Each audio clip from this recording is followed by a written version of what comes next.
Bonjour à tous. Je vais vous présenter la résolution de problèmes d'optique pour les premières spécialités, l'exercice 84, page 377, qui s'appelle « Regarder un tableau ». Alors, on est sur une résolution de...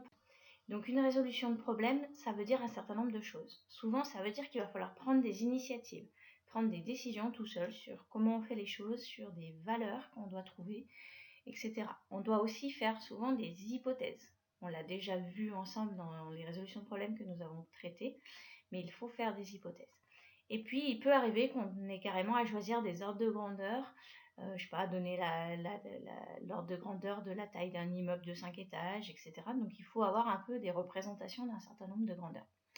Tout ça va nous amener à pouvoir construire un raisonnement et on va nous demander d'être autonome sur les différentes étapes de raisonnement.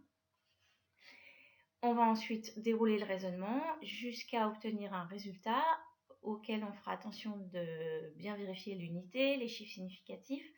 Et puis, on porte toujours un regard critique sur son résultat. Est-ce que mon résultat paraît viable, pas viable? S'il ne paraît pas viable, qu'est-ce qui peut faire qu'on se soit trompé ou sur quoi on peut changer? Quelle hypothèse on peut reformuler, etc. On n'est pas obligé forcément de tout refaire, mais on peut amener un regard critique sur ce qu'on a fait. Alors, et pour finir, du coup, une résolution de problème est forcément quelque chose d'unique, c'est-à-dire que vous n'aurez pas la même que celle de votre voisin, parce que vous n'aurez pas choisi les mêmes ordres de grandeur, parce que vous n'aurez pas forcément fait les mêmes hypothèses, et que de toute façon, votre résultat et votre regard critique sera différent. Ici, on est sur un très bon exemple de résolution de problème qui peut se faire vraiment de façon très différente. Alors, pour cette résolution de problème, on a deux questions préliminaires. Ce n'est pas toujours le cas. Ici, on a deux questions préliminaires, donc on va traiter d'abord ces deux questions préliminaires. La première, c'est d'évaluer la distance entre une tache rouge et une tache bleue sur le tableau. Donc là, c'est une évaluation directe. On vous demande directement d'utiliser les documents. Vous avez une photo avec une photo à l'échelle 1. Donc on prend sa règle et on mesure la distance entre les taches rouges et les taches bleues. On voit que la distance n'est pas la même partout. C'est loin d'être régulier, c'est fait par un artiste qui a donc décidé de mettre ses points à certaines distances. Si on veut faire les choses bien, eh ben on va forcément devoir faire une approximation. Alors, vous avez plusieurs façons de le faire. Vous pouvez prendre 5-6 mesures et faire une moyenne. Vous pouvez estimer comme ça à l'œil. En tout cas, ce qu'il y a de sûr, c'est que vous n'aurez à la fin qu'un seul chiffre significatif. N'en mettez pas plusieurs parce que vous allez forcément faire une approximation. Donc, vous allez donner quelque chose dont vous êtes sûr à un chiffre significatif. Moi, j'ai fait un peu une moyenne entre les différentes valeurs que j'ai trouvées. J'en ai pris 5-6 et puis j'ai estimé du coup l'écart à 2 mm. Mais très franchement, si vous avez mis 1 mm, si vous avez mis 3 mm, ça paraît tout à fait correct. Moins et plus, ça va commencer à être un peu difficile à accepter, mais 1, 2 ou 3 mm, ça me paraît tout à fait acceptable. Deuxième question, on me demande de montrer la distance entre deux cônes et on me donne une valeur qu'il va falloir que je vérifie. Alors, ce qu'on a dans l'énoncé, c'est que la densité maximale des cônes est de 1,6 fois 10 puissance 5 cônes par millimètre carré. Donc, si j'imagine un carré de 1 mm de côté et que j'imagine que tous mes cônes sont bien alignés sur chaque côté. Alors là, je ne vous en ai fait que sur deux côtés, mais on peut imaginer vraiment que le carré soit rempli de cônes bien alignés. Dans un carré de 1 mm par 1 mm, il y a 1,6 fois 10 puissance 5 cônes. Donc, de chaque côté du carré, il va y avoir racine de 1,6 fois 10 puissance 5, soit 400 cônes. En fait, il y a 400 colonnes de 400 lignes de cônes. Et on arrive bien à cette densité de 1,6 fois 10 puissance 5. Donc, ça veut dire que 400 fois la distance entre deux cônes est égale à 1 mm. Donc, la distance entre deux cônes, c'est 1 mm divisé par les 400 cônes qui occupent ce millimètre. Ça fait 2,5 fois 10 moins 3 mm. Si on passe tout en mètres, on arrive à 2,5 fois 10 moins 6. Donc, on arrive au résultat qu'on nous avait proposé. Ensuite, on va passer à la résolution de problème en elle-même, c'est-à-dire d'évaluer la distance minimale du tableau à laquelle il faut placer son œil pour voir la bordure du tableau violette. On vous donne un petit coup de pouce, on vous dit que pour voir la bordure violette, il faut que les images des deux taches arrivent sur le même récepteur.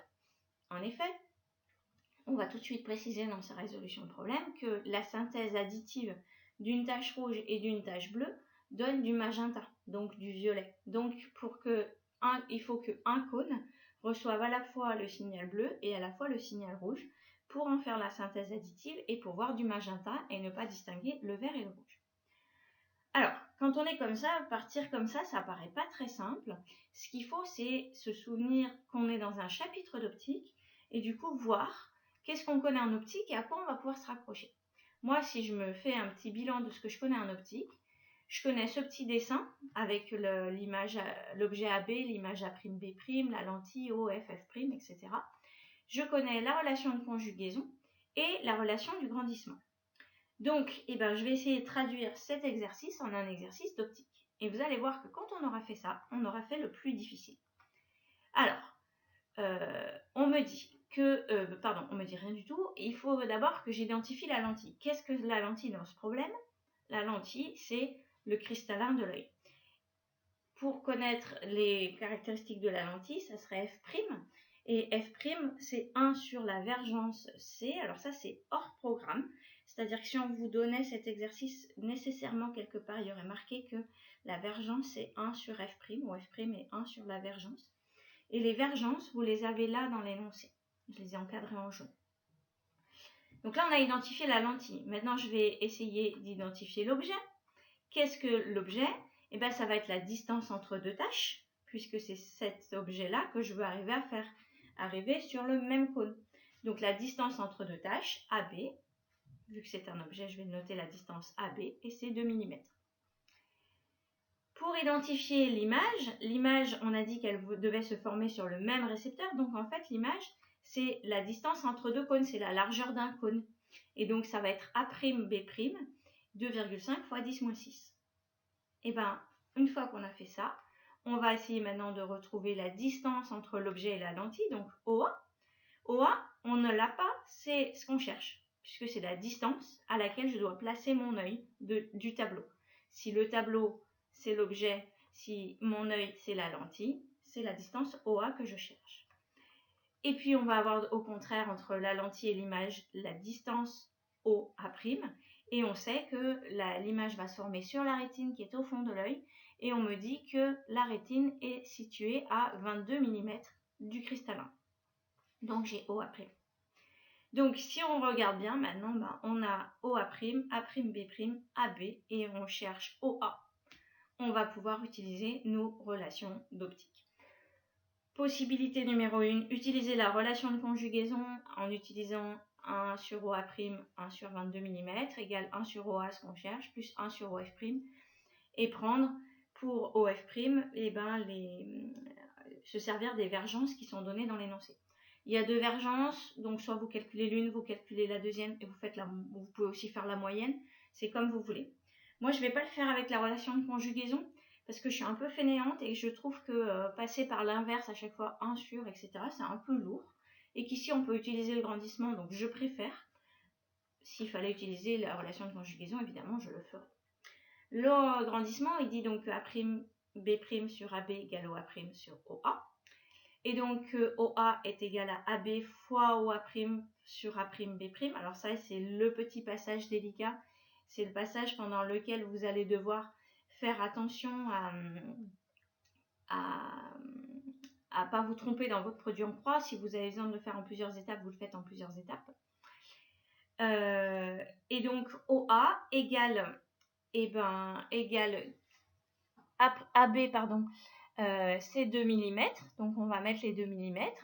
Fois OA', c'est les 22 mm. Sur A'B'. Alors, je me rends compte que là, tout à l'heure, j'ai écrit A'B' égale 2,5 fois 10-6, mais en fait, c'est moins 2,5 fois 10-6 parce que l'image est inversée, d'accord, est renversée. Donc, il y a un moins qui va intervenir. Et donc, on va trouver moins 2 fois 10 puissance 1 mètre avec un seul chiffre significatif, puisque j'ai pris au tout départ ma distance entre une tache bleue et une tache rouge avec un seul chiffre significatif. Il est l'heure de porter un regard critique. On a un résultat négatif. Ça, c'est normal. OA, il est toujours négatif. L'objet est toujours posé avant la lentille. Donc ça, c'est bon. Après, du coup, on trouve quelque chose de l'ordre de 20 mètres pour avoir une bordure violette. 20 mètres pour regarder un tableau, c'est beaucoup. Donc, on peut écrire à la fin de sa résolution de problème qu'on a trouvé une valeur qui paraît grande. Ça veut dire que le tableau, on va le voir quand même de très très loin pour arriver à avoir la bordure violette. Donc ça veut dire que si on garde ces hypothèses, quand on va regarder le tableau, en réalité on ne verra pas la bordure violette, mais des bordures avec des taches bleues et des taches rouges. Après, on a dit au départ que la distance entre une tache rouge et une tache bleue, c'était 2 mm. Je vous ai dit que franchement, on pouvait accepter 1 mm, que franchement, on pouvait accepter pour 3 mm. Si je prends 1 mm pour AB, d'un coup, je tombe à 10 mètres, à 1 fois 10 puissance 1 pour le résultat OA, ce qui est déjà 2 fois moins grand, donc beaucoup plus acceptable. Mais on peut aussi se dire que on a fait un certain nombre d'autres approximations, hein, parce que pour faire ce calcul-là, on a aussi utilisé la densité maximale de cône. Donc maximale veut dire que c'est pas tout le temps cette même distance, etc.